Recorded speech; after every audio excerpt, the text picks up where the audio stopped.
사랑하는 맑은샘 광천교회 성도 여러분, 날마다 주께로 7월 2일 토요일 큐티 가이드 영상을 통하여 만나 뵙게 되어 반갑습니다.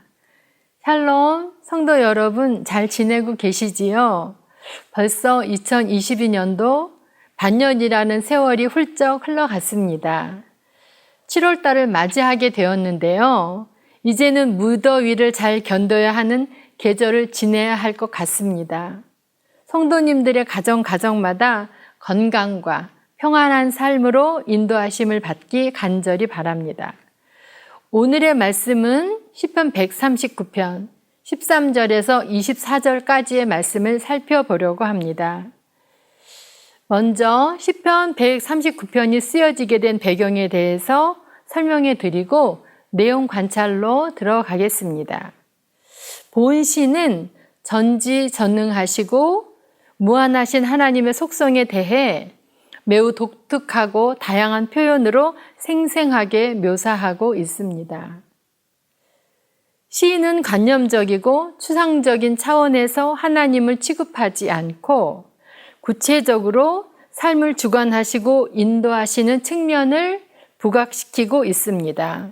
특히 본시는 시편 가운데에서도 걸작에 속하여 시편 중에 왕이라고 불리워지는데 신앙적 감정의 깊이와 사상적 탁월성, 표현의 아름다움이 돋보이기 때문입니다.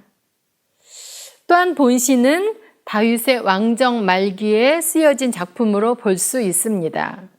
왜냐하면 다윗의 모든 신앙적인 요소들이 집약적으로 표현되어 있기 때문입니다. 누구보다도 험난한 길을 걸어왔던 다윗은 고난 속에서도 보호하시고 인도하시는 하나님의 속성에 대해서 누구보다도 잘 알고 있었기 때문입니다. 다윗은 본시에서 개인적으로 자신이 깨닫고 체험했던 하나님의 다양한 성품을 고백하고 감사하며 찬미하고 있습니다. 더 나아가서 창조의 사실과 이스라엘에 대한 구원 역사를 더듬어 보면서 하나님의 섭리적 은혜에 대한 무한한 감격을 표출하고 있습니다. 오늘 말씀의 제목은 기묘하신 능력의 주입니다. 내용 관찰로 들어가서 1번입니다. 자신을 지은 경이로운 손길을 보는 시인의 찬양은 무엇입니까? 13절에서 16절 말씀입니다. 주께서 내 내장을 지으시며 나의 모태에서 나를 만드셨나이다.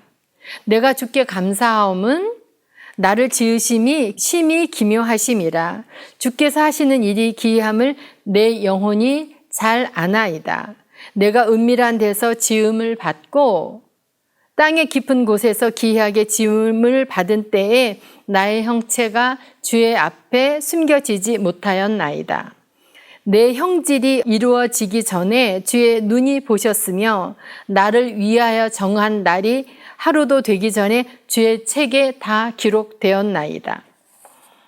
시인은 자신의 육체를 세밀하게 조직하시고 만드신 하나님의 놀라운 행사를 자각하고 감사를 표명하고 있습니다. 특별히 본시의 전체의 기본적인 주제인 하나님에 대한 지식을 다양한 관점에서 기술하고 있습니다. 다윗은 자신이 출생 이전에 하나님의 창조적 작업의 대상이었다고 주장하고 있습니다. 비록 부모님의 몸을 통해 출생하였지만 하나님만이 유일한 조물주임을 상기시키고 있습니다. 다윗은 창조주 하나님을 자신의 유일한 소유주로 보면서 하나님만이 자신의 사고와 행동의 주관자이며 지배자이심을 거듭 강조하고 있습니다. 그러므로 우리는 하나님의 뜻을 따라 지극히 작은 삶의 현장에서도 철저하게 순종하는 겸허한 자세를 소유해야 합니다. 자, 2번입니다. 시인은 자신의 고난이 무엇과 무관하지 않다고 말합니까? 19절에서 22절 말씀입니다. 하나님이여 주께서 반드시 악인을 죽이시리이다. 피 흘리기를 즐기는 자들아 나를 떠날지어다. 그들이 주를 대하여 악하게 말하며 주의 원수들이 주의 이름으로 헛되이 맹세하나이다. 여호와여, 내가 주를 미워하는 자들을 미워하지 아니하오며 주를 치러 일어나는 자들을 미워하지 아니하나이까. 내가 그들을 심히 미워하니 그들은 나의 원수들이니이다. 시공을 초월하여 존재하시며 인간의 각 부분을 지으신 절대자, 하나님의 속성을 언급한 시인은 마지막으로 하나님께서 악인을 심판하시고 의인을 인도하시는 분이심을 밝히고 있습니다.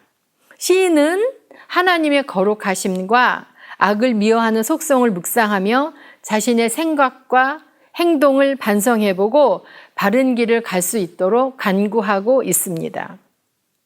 시인은 하나님의 공의로우심을 생각하며 악인들의 가증스러운 행실에 대해 극한 증오심을 표출시키고 있습니다. 이러한 증오심은 개인적인 원한의 폭발이 아니라 하나님께 대항하는 사단의 세력에 대한 총체적 울분의 표현입니다. 이러한 의분은 하나님의 자녀로서 빛 가운데 거하기를 소원하는 모든 자들의 공통적이고 기본적인 마음 자세인 것입니다.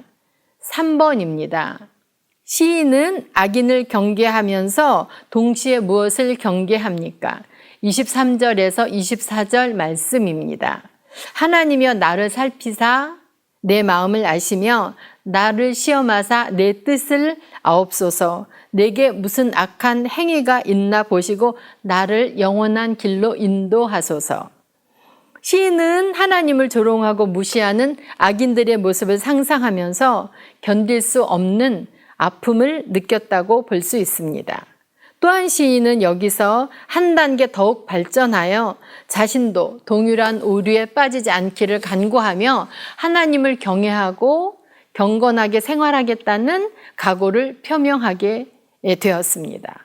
이러한 시인의 태도를 보면서 우리는 하나님의 도를 회방하고 전능하신 하나님의 주권에 도전하는 무리들에게 느끼는 강렬한 증오심을 순수한 사랑에 변형된 표현이며 모든 인간은 연약함으로 하나님의 선한 인도를 간구하며 겸허하게 생활해야 함을 깨달을 수 있게 되었습니다.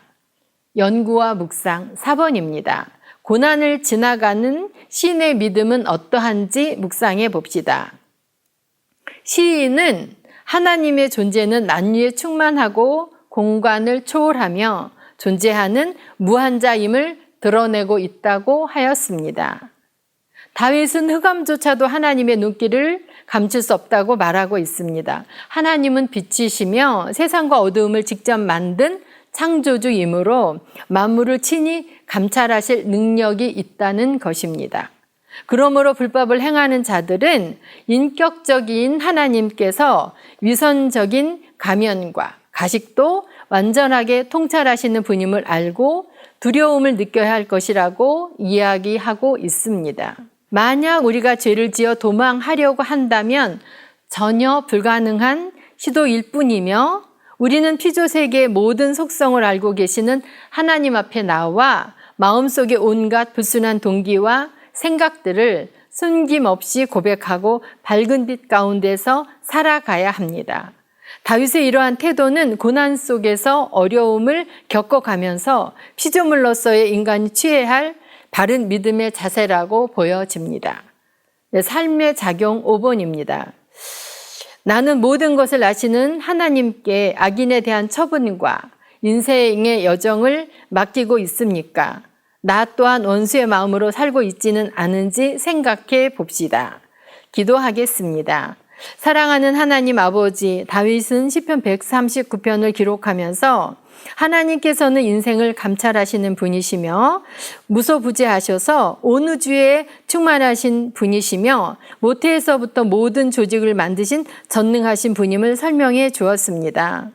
다윗이 만난 하나님의 말씀을 기억하면서 하나님 앞에서 우리의 온갖 불순한 동기와 생각들을 숨김없이 고백하고 밝은 빛으로 나와 올바르고 바람직한 모습으로 균형 있게 하나님의 기쁨이 되는 믿음으로 삶을 살아갈 수 있도록 도와주시옵소서. 예수 그리스도 이름으로 기도드리옵나이다. 아멘.